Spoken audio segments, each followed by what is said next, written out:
Well, Kayla, thank you so much for joining me here on Fox Sports News. Congratulations on the win. Tell me, what does it feel like a day on now from winning your first WNBA championship? Thank you so much for having me. And yeah, it's honestly, it's pretty wild. It's a bit of a blur, but I'm trying to just gather my thoughts and reflect. And I've got a bit of time now to reflect, I guess. Well, I mean, a week until I've got to be in Sydney for the WNBL season, but we have a parade on Monday, so I'll have a few days to pack up here and catch up with everyone and have a few cocktails, go down to the strip with the girls, Yes. leave early here with the hubby. So look, it's pretty surreal, and I guess for me because the magnitude of Game 4, I got a bit of a bigger opportunity to start, and just due to injury, and I really had to just remain focused on just the little things and remember it's a game of basketball. I've done it many times before, and not think about Gucci Row sitting there on the sideline or what celebs were there, or just be really present and be where my feet are. You, of Right. course, were up against your Opals coach, a mentor and a friend of yours in Sandy Brondello. Did you two speak after the match? What was it like? And what was it like coming up against her team? You know what? I hadn't messaged Sandy, or she had messaged me throughout this whole series. After game or before game 2 in Vegas, we kind of saw each other from a distance in the hallway in the tunnel.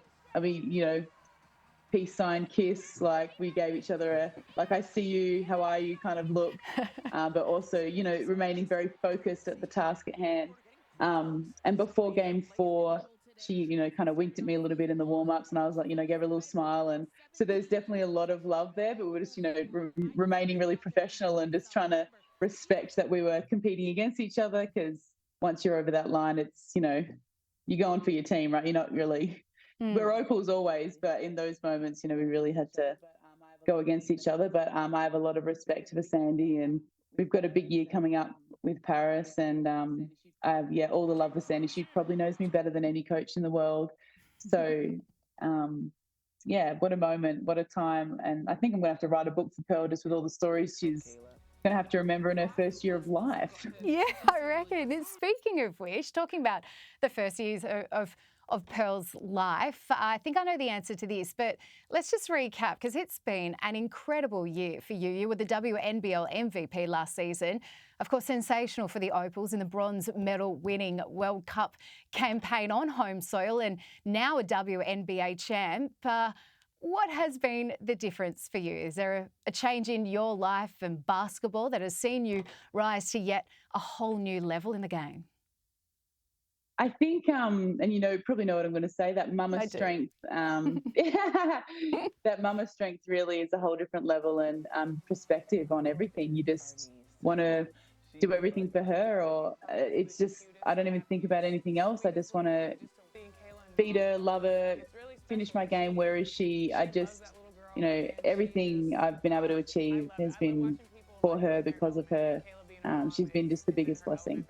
Next year, of course, you mentioned it before, is an Olympic year with Paris. How much motivation is there for the Opals for next year, given all the success at the World Cup and also given the disappointment of the Tokyo campaign? I've been thinking about it almost every day, every time I train. As much as I'm here and focused on the task at hand here, I'm always thinking about, what's next with the Opals. And this is a big one.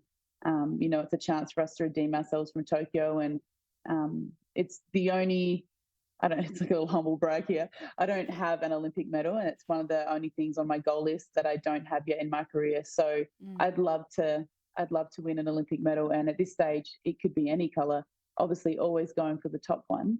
What's next then for Kayla? Because you've gone from the WNBL to the WNBA, and I'm assuming coming back with the WNBL. Do you get some downtime at all? And I mean, this is the life of a professional basketballer, going from one competition from one side of the world to the other. But how's the body holding up? Life of a female basketballer. Good point. Good That's point. okay. We don't have a lot of time between seasons, but that's just how it is, and we grind it out. No complaining here. But I have maybe 2.5 days back in Cairns, because we have gone to the very maximum point of the season here, which not complaining about, because I'm walking away with a giant ring.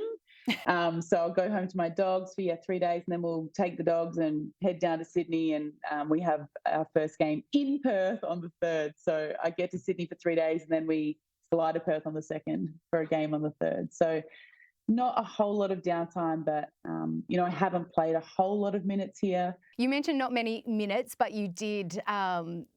This was your big shot in the final that you got called up for, and what a performance! 11 points, 4 rebounds, 3 steals as well. Like, what was going through your mindset in this game? This is your shot, your opportunity, your chance to really show what Kaylee George is capable of.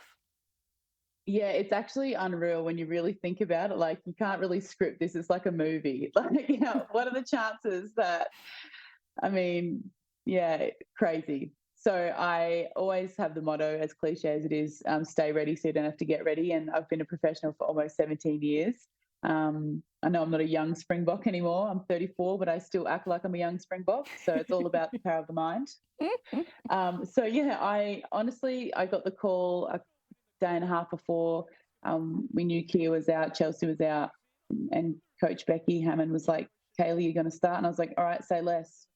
What do you need from me? I'll do it. And that's kind of been my attitude all season long. And she needed me for smaller moments during the season. There was a couple of bigger moments, but this was definitely the biggest moment of my WNBA career for sure, to come in and contribute how I did, and leave the game with a win, feeling good about not only winning a championship, but feeling like I really contributed and helped us win that game.